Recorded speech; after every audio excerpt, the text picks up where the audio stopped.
everyone. It is Tuesday, February 15th, and we are right now in the midst of a very active weather pattern. True excitement as we see Chicago has a chance right now at getting in on some action that usually only happens in St. Louis if it happens anywhere. We have some really, really warm air, very mild air that's making its way on riding along south winds into the Chicago area. The National Weather Service has pointed out that although forecasts seem to be mid to upper 40s, they're starting to think low 50s. In fact, I think they were thinking that all the way from the beginning. I know I was thinking that, but they're even mentioning mid to upper 50s in some of the areas tomorrow. We have a strong storm system. Let's follow the GFS model. Usually the European computer model is the way to go, but there was a storm recently on the East Coast, which the GFS did an amazing job. And there is a podcast on the AccuWeather Daily Insider, and he seems to have a very good feel for when we should follow the GFS or the European computer model. And this one, he is going with the GFS. The Svara to back him up, the reason I would say to a good backup is because of the incredible consistency that the GFS computer model has had from the beginning to the end. Let me explain this. You know, when the storm is over the Pacific Ocean, we really have limited information about the storm. There's not much that the computers have even. But nonetheless, these computer models are absolutely amazing, and they come up with a forecast that's reasonably accurate. But the expectation is that once the storm pulls inland, which it did last night, Washington State, the computer models are going to change their forecast at least a little bit. That did not happen this time. Or if it did, it was too little to even acknowledge, which is pretty amazing. Just the GFS model continued to forecast pretty much exactly what it was forecasting all along. Nothing has really changed. And that is that we're headed in for a solid, strong panhandle hook that is taking really the most ideal track possible to bring heavy snow into the Chicago area. If you look at on that app, which shows the low pressure system going through southwest Missouri, that's a cloud that when the center hits southwest Missouri, that's when the snow starts here in Chicago. On that thing, it showed it happening sometime between 6 a.m. and 7 a.m. Thursday morning, but those things could change. And there's other variables involved in this one in particular where it's starting off as rain, then there's going to be a changeover. So when exactly that's going to be happening, and there could always still be a change in the storm track. But the general, if you go with climatology and we just ignore the models, and just follow the models just for the basics, just to say that we know there's going to be a storm system, it's going to be a panhandle hook, even the European computer model, which is weaker, and it's not only weaker, the snow is going south of us. If we were to follow the European computer model, it's 3 to 6 inches at the bullseye, and it's going south of us, so we may not even end up with 4 inches. According to the European computer model. That's the one that usually is the most accurate. But again, for this one, the consensus is to follow the GFS model, which is taking the bullseye right through Chicago. The standard is 6 to 12 inches, climatologically speaking, chazak, whatever.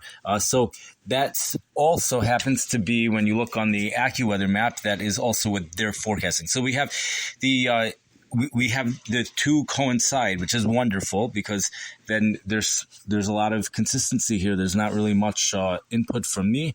It's just you see on their map 6 to 12 climatology. The bullseye of these systems is 6 to 12. We're relying upon the GFS model, however. We're relying upon that to tell us the storm track. We're not going to take climatology for the storm track. I mentioned yesterday that usually in these systems, Chicago ends up in the 3 to 6 inch range. The bullseye 6 to 12. We're following the GFS model because there's plenty of time Chicago ends up in the bullseye. So GFS is taking Chicago into the 6 to 12 inch range. We do see some isolated higher amounts. And if we were to combine the two models, we would end up with 3 to 15 inches, because even the GFS model, in fact, there's even some spots which may be well over a foot in certain locations. So it's the consistency of the GFS model, which is really, I think that's the driving point here. However, the National Weather Service of Chicago pointed out last night that there's a strong argument to go against that. And they pointed out, this is a very good point, that there's been enormous consistency in the European computer model as well. So but one other thing is that of the 5 models that are mentioned, all of them are forecasting heavy snow for the Chicago area, at least a period of heavy snow, except for the European computer model. So it is outnumbered. That model is outnumbered. I think what we're going to... I think 6 to 12 inches sounds reasonable. I wonder if perhaps because some of it will be falling as freezing rain or sleet or rain, maybe the numbers will be a little bit lower than 6 to 12. But on the other hand, we really do have enormous amounts of Gulf moisture. You have to realize one thing here is that we just had a heat wave, an actual heat wave. There are newspapers that have weather sections which have absolutely no excitement whatsoever. They have never expressed any emotion, never words. But this past Sunday, one newspaper actually put in the word heat wave for the desert Southwest. These are words that, it has to be an extreme event for them to do it. So it was very eye-catching. And you look into the desert Southwest, you saw there were places that there were heat advisories, actual heat advisories. That air moves east. Things are moving east. That all that air gets kicked out of there as this is the storm. It's coming from the Pacific Northwest. It dives down into California. It has no moisture with it out there, very little. It's unique. It's rare. The Pacific moisture is cut off from it. So for them, it's a rarity. Here, it's really a classic storm. It's going to fall apart a little bit as it goes over the Rockies at about a 29.5 to 29.7, fluctuating 29.5 a little bit in Texas, 29.7. Generally, it looks like 29.7. And then as it passes the middle Mississippi River Valley, it really starts to intensify quickly at a very quick pace, going from about 29.5 or 29.6, let's say, at the 29.65 or so in the St. Louis area, and then it strengthens to 29.2 as it hits the Northeast, and it continues to strengthen after that. It's a strong storm system. The criteria that the AccuWeather uses in regards to the East Coast in determining whether the lower end of the bullseye will be 12 inches is whether the low pressure will be 29.2. To be more exact, 990 millibars. I've not actually ever converted it officially, but in my head I have every 3 millibars is equivalent to 0.1 in the inches of mercury. So we have, and 1,000 is about 29.5, so 990 would be about 29.2. So this storm system will be intensifying to 29.2. The question is, will it reach that intensity close enough to, it's going to reach that intensity as it pulls away from us. But, there's also other criteria used to measure snowfall. A couple of weeks ago, we had a storm which was nowhere near 29.2, although the original instigator was 29.2, well up in northern Canada, which brought down this strong cold front to our area. So we have... but here we're having the upper end of the bullseye be at 12 inches. The lower end is only at 6 inches. That could explain why. We also have different standards here in the Midwest. One thing that we could point out, this is something actually which is very important to point out, I think, something unique. We have not had this in a long time. This is in regards to Thursday afternoon. We have something unique. These are variables that generally only occur in the plains, perhaps Minnesota. These are variables that are likely going to be occurring here. We're talking about true criteria for a blizzard. This is Thursday afternoon. This is even if we do not even get 6 inches, even if we don't get it.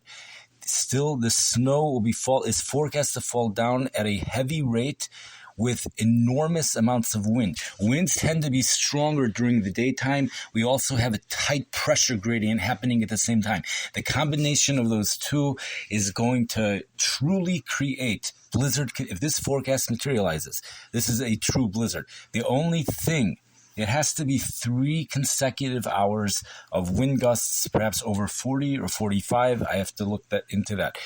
But So will there be 3 consecutive hours? The other thing is that we're dealing with a wet snow at that point. That's all the talk is about that. The wet snow. The wet snow does not does not blow as well as the dry snow, so maybe the visibility won't be as bad. But on the other hand, there is the possibility for power outages, not just because of the ice storm, but because of the wet snow and the strong winds. The National Weather Service is pointing this out. We are under a winter storm watch for our area. If Chicago's not in the, but let's just, there's no way to know. The winds are, if you look, the winds are also off the lake for much of this event. So I would imagine there's going to be lake enhancement.